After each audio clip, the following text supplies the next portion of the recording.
My first experience with Far Cry 1 was not a pleasant one. My first experience with the game was me feeling like the enemy had better aim than I did, and I would get murdered if I tried to do anything. Thus, 13-year-old me never beat the game and didn't even get a quarter of the way through it. But was that just me being an annoying, impatient kid wanting to play Halo 2 multiplayer instead, or does the game really just not hold up that well? Well, this week, for the first time in 14 years, I decided to try Far Cry 1 again, and really see if my 13-year-old experience was the true experience. Far Cry 1 is kind of the black sheep of the franchise, as it was made by Crytek, not Ubisoft, and isn't really a true open-world game. So in this video, I'm going to be talking about if it holds up through the test of time. The first thing I need to state is that I'm not really playing vanilla Far Cry here. Now before you get angry, it's mostly vanilla, let me explain. I'm playing a mod called FCAM, Far Cry add-on mod. This only does 3 things. The first one is that it adds some quality of life improvements to the graphics. And these are small things like proper widescreen support for the HUD, and the odd improved texture here and there. If you just look at this mod compared to the base game, you really won't be able to tell a difference unless you're really looking for it. It's kind of like the difference between Half-Life 2 and Half-Life 2 Update. Yeah, the difference is there if you're looking for it, but it doesn't change the atmosphere at all. The second change is a lot more noticeable. This mod adds proper iron sights. It's always been a little bit weird that Far Cry 1 didn't have proper iron sights, it just kind of did that zoom thing like Fear, because the models do have proper iron sights, but they never really use them. This mod adds them, and if you don't like it and you just want the regular zoom, well, there's a checkbox that you can untick in the menu and just go back to the traditional way. So again, this doesn't really change the game, it's still vanilla Far Cry, just a small visual change. The third thing this mod changes is the reason I say that you need to install this mod before playing Far Cry 1, whether you're playing it for the first time or playing it again. Without this, the game is basically not playable. You see, Far Cry's latest patch did some bug fixing, but it kind of broke the game a little bit. It made the AI bullshit. The AI are aimbots that can shoot you through walls without any line of sight and spot you instantly. They're not fun to fight, and it makes the game incredibly difficult. Again, this happened because the latest patch broke the AI. Vanilla Far Cry didn't play like this, so this mod fixes the AI and doesn't make them completely insane. So with this mod installed, it's more like vanilla Far Cry on launch, rather than actually playing quote-unquote vanilla Far Cry if you just buy it on Steam with the latest patch. With that all out of the way, we can really talk about whether Far Cry 1 stands up to the test of time. I'm going to split this up into 3 different categories, and the first one is graphics. This is actually somewhat difficult to talk about because this game came out 14 years ago. This is a 2004 game, and obviously a game that came out 14 years ago doesn't look as good as they do now. So with that in mind, I'm going to compare Far Cry 1 to the leading games of its time. First up, Half-Life 2. Now this is almost not fair too. Half-Life 2 was the crisis of 2004, and nothing looked as good as Half-Life 2 in that time. Half-Life 2 was simply doing things that no one else did before. I still remember playing Half-Life 2 for the first time and going, holy shit, this game looks so good, I hope other games start using the Source engine. Which is funny because now I look at it and go, man, I wish games would stop using the Source engine and Valve would make some new games, damn it. What happened to you, Valve? You used to be so good. More importantly though, Half-Life 2 and Far Cry don't quite have the same goals. Half-Life 2 is a very linear shooter, whereas Far Cry really wanted a more open world. The Half-Life 2 engine simply wouldn't work for what Far Cry is trying to do back in 2004. Both these games are incredibly ambitious, but in different ways, and comparing them is really difficult. The same thing can be said for Doom 3. Doom 3 is kind of the extreme of Half-Life 2. It tried to be more or less a horror game, and kind of failed because it's not scary, but the atmosphere is great. It's very claustrophobic. So it focused on lighting. But with that said, if you tried to run Far Cry in the Doom 3 engine on hardware that came out in 2004, well, you get about 2 FPS. For what it's worth, I do think Doom 3 held through the test of time graphically better than Half-Life 2, especially its lighting. Regardless, these two comparisons don't really make a whole lot of sense. Again, they're doing 2 different things, both very ambitious but not comparable. The third game that I do think is more comparable is Halo 2. Halo 2 is a linear shooter, yes, but it also kind of took the more big open world. The levels are large in Halo 2 for a game that came out in 2004, especially on console. In concept, these games are actually pretty similar. Big levels, but a linear approach to said big levels. They don't feel too restrictive, but it's obvious that they are linear, just with more going on than the beaten path. Far Cry 1 looks better in most ways, I would say, but the texture work is not as good as Halo 2, and you can go back and forth between these two games. Regardless, Far Cry 1 doesn't quite look as good now as Halo 2 looks now, and I think this is because it's a victim of its own success. Both Far Cry and the Crysis series continued these ambitions and did them way better graphically than the original Far Cry, and that makes sense. This was the first one. It was kind of a tech demo and an experiment. But it's insane to see the difference between Far Cry 1 and Crysis. Do keep in mind Crytek made both of these games, and in just 3 years, the difference went from this to this. So graphically, it's difficult to say whether it stands the test of time or it doesn't. I would just say that it does because it's playable and it really doesn't look that bad.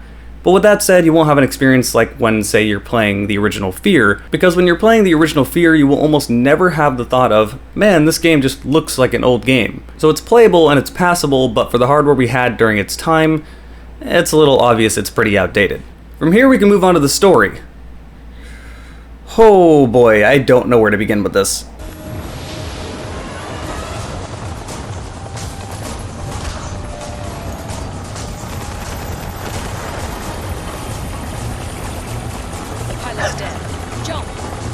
What?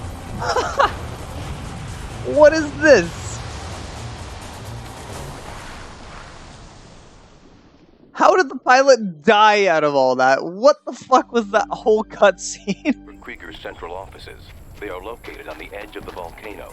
Looks like he's been keeping it from erupting by using some sort of massive stabilizer.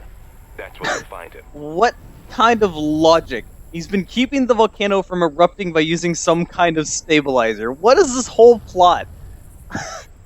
None of this makes any sense. Yeah, it's bad. It was bad in 2004, it's extra bad now. Video games have really moved forward in this regard, but Far Cry not only shows its age, but it was bad for its age. This is not 1995, this is 2004, keep in mind. This is the same year that gave us the amazing immersive world of Half-Life 2, and the game of Halo 2 with Hollywood voice actors. This story is awful. It is terrible, it has bad voice acting, and really you shouldn't even be thinking about it. It's something that's just there occasionally to laugh at. There's really only 4 characters in the game. Jack Carver, who doesn't understand that a bright red Hawaiian shirt is probably a bad thing to be wearing when people are shooting at you in the jungle. Val, the cliche sexy woman doing badass things, and I really can't roll my eyes any harder at this stereotype. Not because sexy women are bad, but the whole sexy woman doing badass things is so overdone in action movies, and it's just stupid. Like, I really have no better way to describe it. It's stupid as hell. Like, if I wanted softcore porn, I would just go watch softcore porn. George Krieger, who really couldn't be any more of a stereotypical bad guy, including the thick, gravelly accent so you really know he's the bad guy, and Harlan Doyle, who vast majority of the game you won't know what he looks like because you just hear him through an intercom telling you what your next thing you need to do is. He's really there to continue the gameplay to keep you moving forward. Too Long Didn't Read, Jack Carver is ex-Special Forces who is on vacation at an island. He gets attacked and it's soon known that Val is part of the CIA and they're there for some sort of secret op. Jack Carver had absolutely no idea this was going on and he's pulled into it.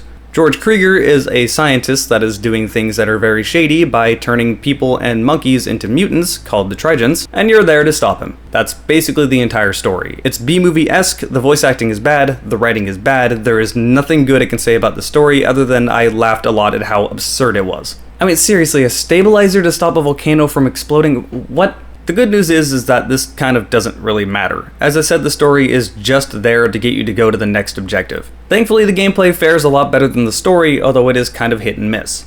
The first thing I will say is that the gunplay feels really addictive. Something about it is just satisfying. The guns have enough screen shake and recoil and feel like they have impact, and this was also during the time that everyone was first starting to experiment with physics, so when you shoot someone and they do an amazing, silly backflip, I don't know, something about that is just so satisfying. I mean, think back when you played Halo 2, when you got a 4-shot with the BR and then the Spartan just does that flip thing. I have no idea why I like this so much. Regardless, the guns are good, and this is really important, because when it comes to a first-person shooter, the guns are basically your characters. They dictate how you are going to interact with the world and approach enemies. The gun sandbox is pretty decent. The only pistol in the game is a Desert Eagle that can 2-shot the starting enemies, and it feels alright.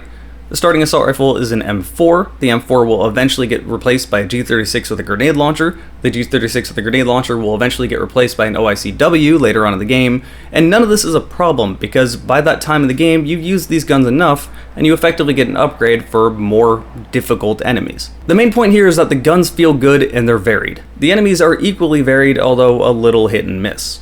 The first half of the game, you will be fighting mercs that don't have much health, about as much as you do, which is, again, not a lot.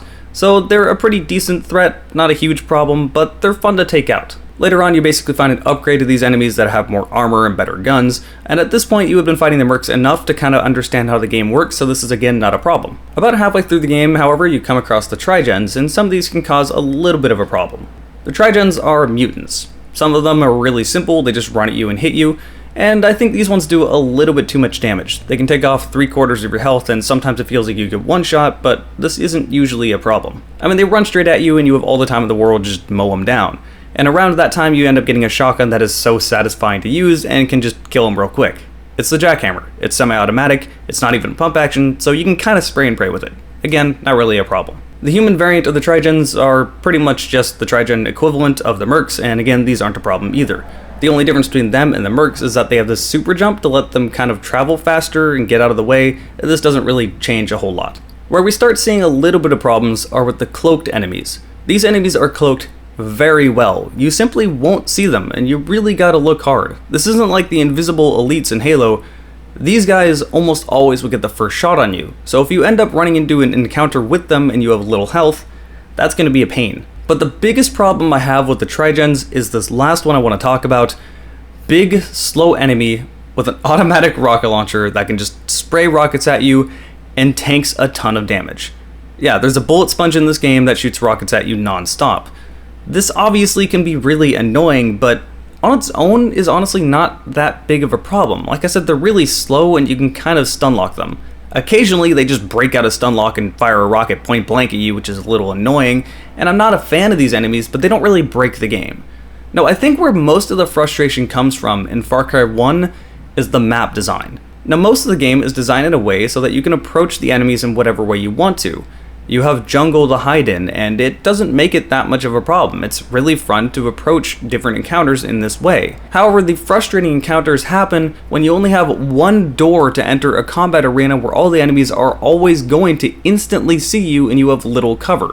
This makes it feel like complete bullshit because there's nothing you can do but try to survive something where you're just put in a bad position. There is never a time you should be thrown into a combat arena where there's only one door to enter where the enemies are going to instantly see you. You need to give them either numerous doors, numerous entry points, at least let them see what they're going up against if it's going to be that difficult. This isn't to say you shouldn't adapt on the fly. Things don't always go as planned, and if you're a good player, well, you shouldn't die when they don't. But being thrown immediately into that disadvantage of a state is something entirely different. The most extreme example I can think of is this right here. What am I supposed to do here? I can't even see the enemies that are shooting at me and they're just whittling my health down quickly, but I also am suppressed because I have big enemies below firing constant rockets at me.